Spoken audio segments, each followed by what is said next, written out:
Hey everyone, I'm Alice, and today we're going down the rabbit hole and discussing Disney Plus. Not Disney Plus, Genie Plus. Bruh. So you may have noticed something a little off about the camera. Apparently my laptop no longer wants to record audio for me, so I have to use my phone. Down to business. You know, Disney news has been a little quiet other than construction updates and lawsuits I decided not to discuss because they decided not to go into celebrity drama since it's literally impossible to know everything. And then this happened. The app is called Genie, and there's a higher level called Genie Plus. It's very similar to its predecessors in many ways. The app helps you keep track of wait times, sign up for boarding passes for rides such as Web Slingers, helps you mobile order food, all that good stuff. They also help you do the next version of Max Pass, which I've heard about but never really used. I'm not going to go into specifics because it's all very confusing to me and you can look it up, and really that's not exactly what I'm focusing on in this video. Yeah, that's not the problem. The problem's Lightning Lane. Like FastPass, it allows you to come back to a ride later in the day and skip the line. But unlike FastPass, it is not free. You have to pay. Which means free FastPass has come to an end. Now, Dave from Fresh Baked Disney, who's at this point the best source of like Disneyland specific like day-to-day local news and that kind of thing, has long felt like getting rid of FastPass altogether would be the best choice. And there is a certain degree of truth to that. When there's a significant FastPass line, the cast members are asked to prioritize the seating to that line, which makes the standby wait time longer, which makes them want to get to FastPass, and it just becomes a vicious cycle. On top of that, FastPass means to skip out on part or all of the queue and pre-show, which is part of the experience. Not to mention with the pre-show, a newcomer to a ride won't know what the heck is going on. There are two flaws in his perspective, however. First, there's still limited capacity in many of the parks, and also the reservation process has turned people off of attending Disneyland specifically. And I'm going to explain how that factors in. While I was writing this script, I checked the wait times in all of the American parks. I don't know how things work overseas because I've never been there. I've never been to Florida either, but I'm not going to discuss that. I know how these systems work in the American parks. When I checked it, it was just before 11 a.m. in Anaheim and just before 2 p.m. in Orlando. And this was on a weekend.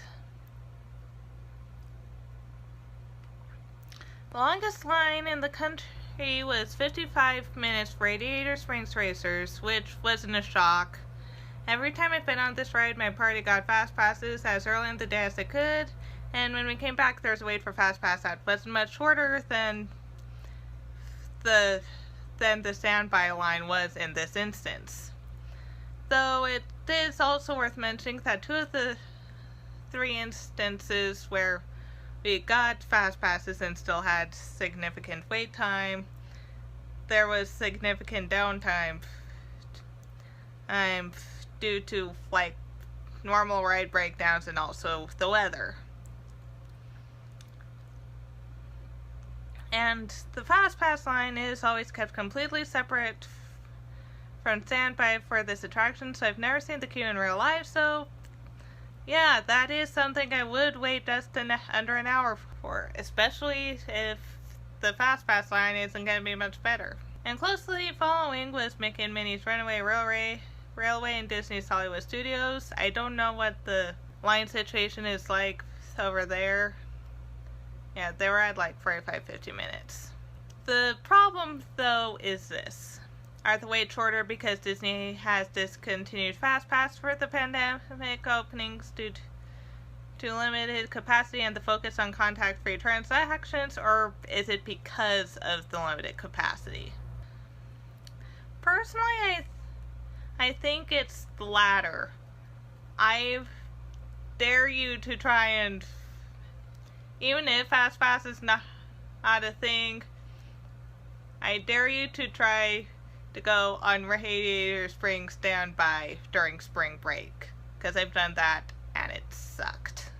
The second problem in Dave's thought process is a lot simpler and more straightforward. Dave from Fresh Baked is probably going to buy Disney Key once they're available for purchase.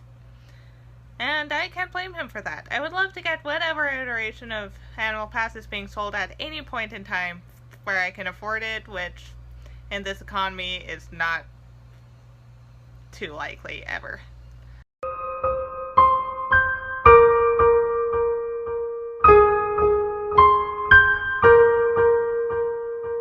And he's a local. Most of Disneyland's guests are pass holders, because a lot of them are locals, and most Disney YouTubers are as well. Even the ones who don't live in,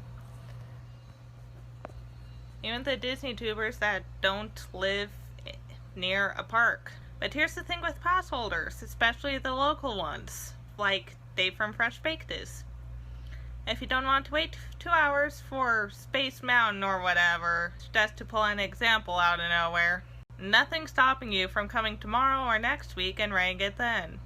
The newest iteration of the Animal Pass involves X number of reservations at once, but not only are you, like how many days you can have reserved for you at any given time, but not only are you usually able to get a reservation on pretty short notice, even to same day, according to Dave from Fresh Baked, but the reservation limits are likely to go, and reservations overall are likely to go away once the whole capacity limit thing and COVID and stuff is over. Still can, for all intents and purposes, basically go whenever you want. Tourists, like myself, on the other hand, have a time window in which to go on Space Mountain and every other ride. And they usually go during school breaks or holidays when the rest of the world is, because Disney knows when their off-season is and does maintenance during those months. I've had instances where I had 2 days to do everything that I possibly could during spring break. And last time I went to Disneyland, it was during the Halloween festivities. It was chaos.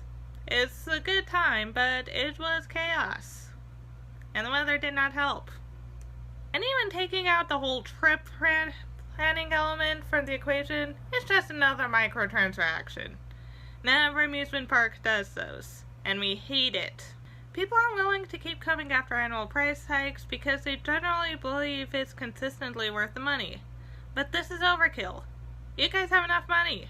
Make it make sense. So what do you guys think? Let me know in the comments below. Please like and subscribe. Thanks to GoGo for editing, and I'll see you next time down the rabbit hole.